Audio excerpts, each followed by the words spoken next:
اعوذ باللہ من الشیطان الرجیم بسم اللہ الرحمن الرحیم رب اشرح لی صدری ویسر لی امری واحلل عقدۃ من لسانی یفقہوا قولی۔ پارہ نمبر 7 آج ہم شروع کرنے جا رہے ہیں۔ کل ہم نے سورہ مائدہ پڑھی تھی اور آج سورہ مائدہ اس پارے کے شروع ہی میں اپنے اختتام کی طرف ہے۔ پہلے ہم کل کے سوال کا جائزہ لے لیتے ہیں۔ میں نے آپ سے پوچھا تھا کہ اسلام کے وہ کون سے شاعر ہیں جن کی حرمت کا خیال رکھنا چاہیے۔ ان میں سے سب سے نمایاں شاعر جو آپ کے سامنے اس وقت درج ہیں، اس میں ہے جمعے کا دن، اس کے بعد احرام، مساجد، قربانی کا جانور، صفا اور مروہ۔ جمعے کے دن کو میں خاص طور پہ یہاں پہ ہائی لائٹ کرنا چاہوں گی کہ چونکہ اب ہمارے پاس جمعے کا دن آف نہیں ہوتا، تو اس وجہ سے جو اس دن کی قدر و قیمت تھی اور اس دن کی جو سیلیبریشن تھی وہ بہت زیادہ متاثر ہے۔ تو ہمیں اس کو ضرور اہمیت دینی چاہیے، اور نبی کریم صلی اللہ علیہ وسلم نے جمعے کے دن جو اعمال کیے ہیں، جو آپ کی سنتیں ہیں، جیسے غسل کرنا، خوشبو لگانا، مساجد میں جانا، ان ساری چیزوں کا اہتمام کرنا چاہیے۔ اپنے جمعے کے دن کو عام دن کی طرح نہیں لینا چاہیے، بلکہ اس کو اسی چیز کے پیش نظر کہ ہمارے شاعر میں سے ہے، اس کو متاثر نہیں ہونے دینا چاہیے۔ اب ہم آتے ہیں پارہ نمبر 7 کے اوپر۔ پارہ نمبر 7 شروع ہوتا ہے، ایک نقطہ اللہ تعالیٰ نے بتایا ہے کہ اس کلام کو جو لوگ سمجھتے ہیں نا، جن کے دل کے اوپر یہ اثر کرتا ہے، نصارہ کی مثال دی ہے کہ جن کی آنکھوں میں آنسو آ جاتے ہیں، اس کی وجہ یہ بتائیے کہ ان کے اندر غرور نفس نہیں ہوتا۔ ہم نے جب قرآن شروع کیا تھا تو پہلی ہی آیت تھی کہ یہ قرآن ان لوگوں کے لیے جو شک میں مبتلا نہیں ہوتے۔ ہم نے یہ بھی پڑھا بعد میں کہ یہ ان کے لیے ہے جن کے دلوں پہ پردہ نہیں ہوتا، اور یہاں پہ بھی یہ ہے کہ جو لوگ اپنے پندار میں مبتلا نہیں ہوتے۔ اگر ہم ایک مائنڈ سیٹ کے ساتھ قرآن پڑھتے ہیں نا کہ بس ہمیں معلوم ہے کہ ٹھیک کیا ہے، تو ایک لمٹ کے بعد جا کے ہم اس سے ہدایت نہیں لے پاتے ہیں۔ لیکن جو لوگ اپنے دل کو کھول کے بیٹھتے ہیں نا، پھر اس کی آیتیں ان کو بالکل مختلف انداز میں سمجھ آتی ہیں۔ اس کے بعد یہ فرمایا کہ حد سے تجاوز نہ کرو۔ یہ ایک بیسک اصول ہے کسی بھی معاملے کا، کہ اللہ تعالیٰ نے ساری چیزیں حلال کی ہیں لیکن کسی لمٹ کے ساتھ۔ یعنی کپڑا آپ کو پہننا چاہیے، اللہ تعالیٰ نے کہا ہے کہ لباس تمہارے لیے، لیکن اس کی کوئی لمیٹیشنز ہیں۔ اس میں اسراف نہ ہو، اس میں زیادتی نہ ہو، اس میں اتنا نہ ہو کہ آپ اسی کے پیچھے پڑے رہیں۔ اسی طرح آپ کا کھانا پینا، اسی طرح آپ کے گھر، اسی طرح آپ کی زندگی کی وہ ساری چیزیں جو ضروری ہیں، لیکن ہر چیز کے لیے کچھ لمیٹیشنز ہیں، اس سے آگے نہیں بڑھنا چاہیے۔ اور جیسے جیسے موضوعات آئیں گے ہم اس کے اوپر بات کریں گے۔ پھر قسموں کا ذکر ہے کہ اپنی قسموں کی حفاظت کیا کرو، قسمیں یوں ہی نہ کھا لیا کرو، اور اگر کبھی کوئی قسم کھاؤ اور وہ پوری نہ کر سکو تو اس کا کفارہ دو۔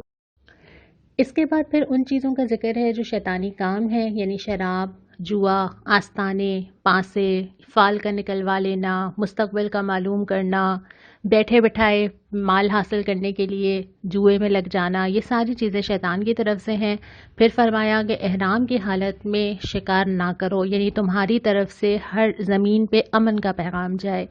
ایک اور اصول جو اس کے بعد آتا ہے کہ پاک اور ناپاک یکساں نہیں ہے، چاہے ناپاک کتنا ہی زیادہ ہو، کوئی چیز تمہیں معاشرے میں زیادہ نظر آ رہی ہو، کسی کے پاس زیادہ نظر آ رہی ہو، ضروری نہیں ہے کہ اللہ تعالیٰ کے پاس بھی اس کی اتنی ہی ویلیو ہو۔ یہ ایک ڈفرینٹ سٹینڈرڈز اور ڈفرینٹ کرائٹیریا ہیں جو اللہ تعالیٰ کے سیٹ کیے ہوئے۔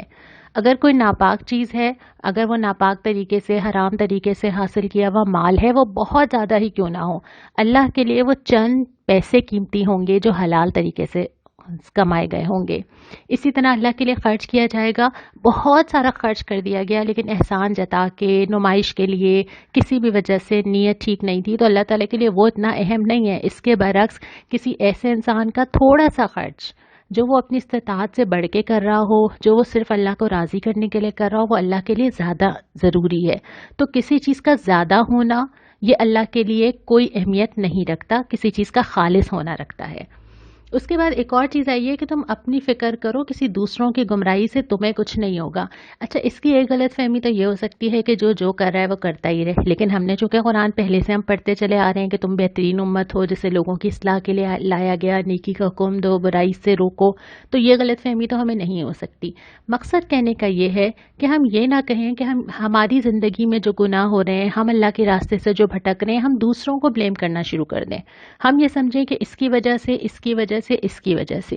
دوسری بات یہ کہ ہم اپنے زیادہ دوسروں کو جج کرنے والے نہ ہوں۔ یہ نہ ہو کہ ہم خود کو بھول کے یہ دیکھ رہے ہوں کہ اچھا اس کے اندر یہ مسئلہ، اچھا فلانا ایسے کرتا ہے، کسی انسان میں کیا بہتری آ سکتی ہے، کس کے اندر کیا کمزوریاں ہیں، لوگ کیا کر رہے ہیں۔ اس کے بجائے جو پہلی تنقیدی نظر پڑنی چاہیے وہ اپنے اوپر پڑنی چاہیے. جو گناہ، جو قصور، جو غلطیاں، جو کمیاں نظر آنی چاہیے اپنی سب سے پہلے آنی چاہیے. تو جب انسان اپنے اوپر نظر ڈالتا ہے نا تو اتنی ساری چیزیں ٹھیک کرنے کی ہوتی ہیں کہ پھر دوسروں پہ نظر نہیں جاتی. پارہ نمبر 7 کا جو دوسرا ربع ہے یہاں سے سورہ انعام شروع ہو جاتی ہے اور یہ مکی صورت ہے. اور اب آپ بالکل خطاب کا ڈفرنس چیک کریں گے. شروع میں آپ نے دیکھا کہ ایک دم اللہ کی نشانیاں ان ساری چیزوں کا ذکر آیا. بیچ کی جتنی صورتیں آئیں وہ مدنی آئیں، ان میں بہت سارے احکامات آئے. اب سورہ انعام میں دوبارہ سے وہی سارے بیسک موضوعات آتے ہیں. سب سے پہلے اللہ کی خدائی اور حاکمیت کا ذکر کیا جاتا ہے کہ یہ پتہ چل جائے کہ تم کون ہو اور تمہارا رب کون ہے، تمہاری حیثیت کیا ہے اور اس کی مالکیت کیا ہے. اور پھر کچھ کویشچنز کیے گئے کہ اچھا یہ بتاؤ زمین اور آسمان میں جو کچھ ہے کس کا ہے؟ سورج کون نکالتا ہے؟ چاند کیسے آ جاتا ہے؟ سمندر کیسے ایک جگہ پہ رک جاتا ہے؟ رزق کون دیتا ہے؟ کہاں سے آتا ہے؟ تو اگر یہ ساری چیزیں دینے والا وہ ہے تو اس کی بات، اس کی گواہی کتنی اہم ہے. اگر مجھے یقین ہے کہ یہ کتاب، یہ قرآن واقعی اللہ تعالیٰ کی طرف سے ہے، وہ اللہ جس کی زمین پہ میں کھڑی ہوں، وہ اللہ جس کے دیے ہوئے سورج کی روشنی میں کام کر رہی ہوں، وہ اللہ جو میرے جسم کو چلا رہا ہے، جو میرے جسم کی ایک ایک چیز کی موومنٹ جو ہے وہ اس کی مرضی کے بغیر نہیں ہو سکتی، اگر مجھے یہ یقین ہے کہ یہ کتاب اس کی طرف سے ہے تو پھر اس سے بڑھ کے سچی کتاب کون سی ہو سکتی ہے؟ پھر کون مجھے بتا سکتا ہے کہ سیدھا راستہ کیا ہے؟ پھر کون مجھے اس سے اچھی رہنمائی دے سکتا ہے؟ میں تو 10 سال پہلے سمجھتی تھی کہ مجھے زندگی کی ہر چیز معلوم ہے، پھر مجھے آئیڈیا ہوا کہ نہیں، میں تو اتنی میچیور ہی نہیں تھی، مجھے تو اب سمجھ آیا. پھر اور زندگی آگے بڑھی اور زندگی میں اب میں جہاں پر ہوں مجھے لگتا ہے کہ اچھا میں اتنی میچیور ہو گئی، میں تو پہلے نہیں تھی، اور آگے زندگی میں اور بڑھوں گی تو مجھے شاید زندگی کسی اور طرح سے سمجھ آئے گی. تو ہم تو اپنی زندگیاں سیکھ کے، غلطیاں کر کے، ٹھوکر کھا کے گزار رہے ہوتے ہیں. تو اللہ سے بہتر کون ہوگا جو مجھے گائیڈ کرے، جو مجھے پہلے ہی بتا دے کہ مجھے کیا کرنا چاہیے، اس سے پہلے کہ میں ریئلائز کروں جب ٹائم نہیں بچے گا.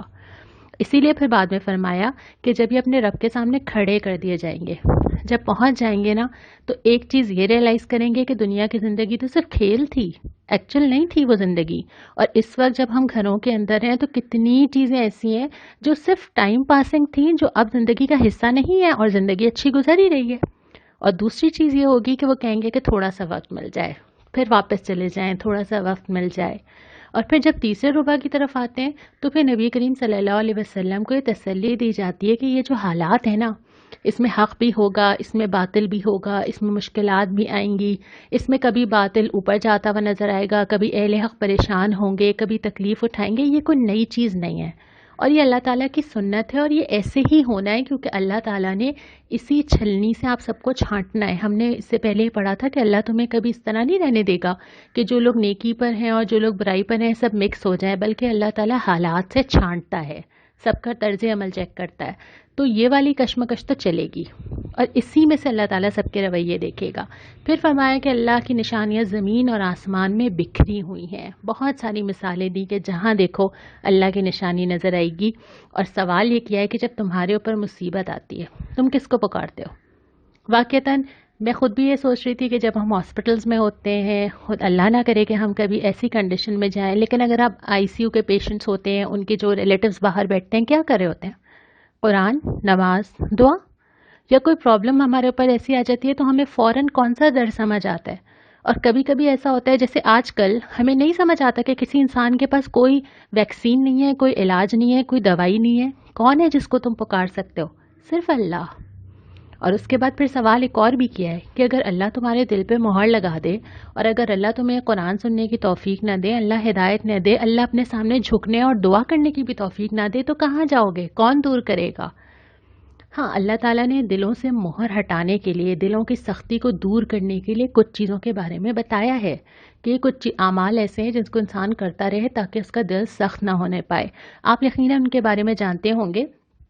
آج کا سوال یہی ہے، آپ مجھے بتائیے کہ وہ کون سی 2-3 چیزیں ہیں جس کو انسان کو اپنی زندگی میں کرتے رہنا چاہیے تاکہ اس کا دل سخت نہ ہو. اور پھر ایک اور اصول اس کے بعد آ جاتا ہے.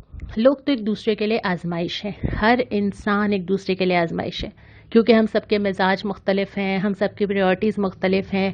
کوئی نرم طبیعت کا ہے، کوئی سخت ہے، کسی کے پاس زیادہ رقم ہے، زیادہ اسٹیٹس ہے، کسی کے پاس کم ہے، کسی انسان کے اندر کوئی خوبیاں ہیں، کسی میں کوئی خامیاں ہیں، تو لوگ ایک دوسرے کے لیے بنائی ہی آزمائش گئے.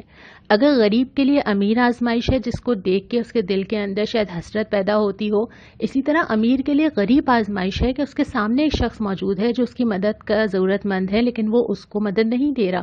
تو اسی طرح اللہ تعالیٰ نے دنیا میں جتنے لوگ پیدا کیے ہیں ان سب کی مختلف حالات ایک دوسرے کے لیے آزمائش ہیں. اور پھر فرمایا تمہارے رب نے رحم و کرم کو اپنے اوپر لازم کر لیا ہے. اللہ رحم بھی کرے گا، اللہ کرم بھی کرے گا، لیکن شرط وہی ہے نا جو ہم نے پہلے بات کی تھی، پلٹنا تو خود پڑے گا. اور وہ واقف ہے جو کچھ اس دنیا اور آسمان میں، یعنی میرے دل کے اندر کیا چل رہا ہے، میں کیا سوچتی ہوں، میری کیا پریشانیاں ہیں، میری کیا سٹریس ہیں، اللہ بالکل جانتا ہے کہ میں کس کیفیت میں ہوں. اور اللہ جانتا ہے کہ آگے میں کیا آنے والا ہے، اللہ جانتا ہے کہ مجھے کیا چیز چاہیے، مجھے کس چیز کی ضرورت ہے. تو سب سے مضبوط سہارا اگر ہو سکتا ہے تو اللہ ہی ہو سکتا ہے. اسی وجہ سے پھر جب چوتھا ربع شروع ہوتا ہے تو حضرت ابراہیم کی مثال آتی ہے. پہلے بھی اللہ تعالیٰ نے آئیڈیل حضرت ابراہیم کو بتایا تھا، اور یہاں پہ بھی دوبارہ آ جاتا ہے کہ حق کی تلاش کر رہے تھے نا. کبھی چاند کو دیکھ کر، کبھی سورج کو دیکھ کر، کبھی تارے کو دیکھ کر، کبھی گھر کے اندر پرابلمس تھیں، کبھی اپنے باپ کو کہہ رہے ہیں کہ نہیں آپ ٹھیک راستے پہ نہیں ہیں، کبھی کوئی آزمائش. ایٹ لاسٹ جا کے جو حضرت ابراہیم کا جملہ ہے جو اللہ تعالیٰ کو بہت پسند آیا تھا وہ یہی ہے. وہ کیا ہے کہ انہوں نے یکسو ہو کر اپنا رخ خالق کائنات کی طرف موڑ لیا، یکسو ہو کر. اب کوئی اور راستہ، کوئی اور جگہ نہیں ہے، اب جانا ہے تو اسی راستے پہ جانا ہے، اسی پہ امن ہے، اسی پہ فائدہ ہے، اسی میں فلاح ہے. تو حضرت ابراہیم کی مثال ابھی بھی آئی ہے، اور آگے اگلے پارے میں وہ دعا بھی آ جائے گی جو حضرت ابراہیم کی تھی، اور وہ جملے بھی آ جائیں گے، ہم وہاں پہ بات کریں گے. لیکن اگر دنیا میں لوگ امن چاہتے ہیں تو ان کو ایمان اور ہدایت پر ہی آنا پڑے گا، کوئی دوسرا راستہ اس کے لیے نہیں ہے. آخر میں پھر اللہ کی نشانیوں کی طرف متوجہ کیا کہ آس پاس دیکھو، اور بہت دور جا کے دیکھنے کی تو شاید ضرورت بھی نہیں ہے. اپنے ہاتھ کو دیکھ لیجئے، ہاتھ کے اندر میرے فنگر پرنٹس، ہاتھ کے اندر میری ہڈیوں کا اس طرح سیٹ ہونا کہ میں اس کو استعمال کر سکوں. جو کام انگوٹھا کر سکتا ہے وہ انگلی نہیں کر سکتی، جو انگلی کر سکتی ہے وہ چھوٹی والی انگلی نہیں کر سکتی. ہاتھ کو جہاں سے بینڈ ہونا ہے وہ وہیں سے بینڈ ہوگا. میرے اختیار میں نہیں ہے کہ میں درمیان میں ایک کٹ اور لگا لوں کہ ایک جگہ سے اور بینڈ ہو جائے، میں نہیں کر سکتی. اور اگر ایک چیز ذرا سی ہل جائے تو میں لاکھوں روپے خرچ کر کے اس کو واپس اس حالت میں نہیں لا سکتی. تو یہ نشانیاں تو میرے اپنے جسم کے اندر جتنے سسٹمز ہیں اور بہت ساری اور چیزیں، اللہ کی نشانیاں دیکھنے کے لیے مجھے کہیں باہر نہیں جانا ہے، یہ تو میرے اپنے اندر ہی موجود ہے اور مجھے ہر دن ہر گھڑی نظر آ رہی ہیں، بشرطے کہ انسان ذہن اور آنکھ کھول کر دیکھے. آج کی دعا سورہ مائدہ کی آیت نمبر 114 سے لی گئی ہے، اور یہ دعا رزق کے لیے مانگنی چاہیے. اللہ تعالیٰ سے وہی جملے ہیں جو اللہ تعالیٰ نے خود دہرائے ہیں، کہ دعا یہ ہے کہ ربنا انزل علینا مائدۃ من السماء تکون لنا عیدا لاولنا وآخرنا وآیۃ منک وارزقنا وانت خیر الرازقین. خدایا ہمارے رب، ہم پر آسمان سے خوان نازل کر، ہمارے لیے، ہمارے اگلے پچھلوں کے لیے خوشی کا موقع قرار پائے، تیری طرف سے نشانی ہو، ہم کو رزق دے، اور تو بہترین رزق دینے والا ہے. اللہ تعالیٰ ہم سب کے رزق میں برکت عطا فرمائے. والسلام علیکم ورحمۃ اللہ.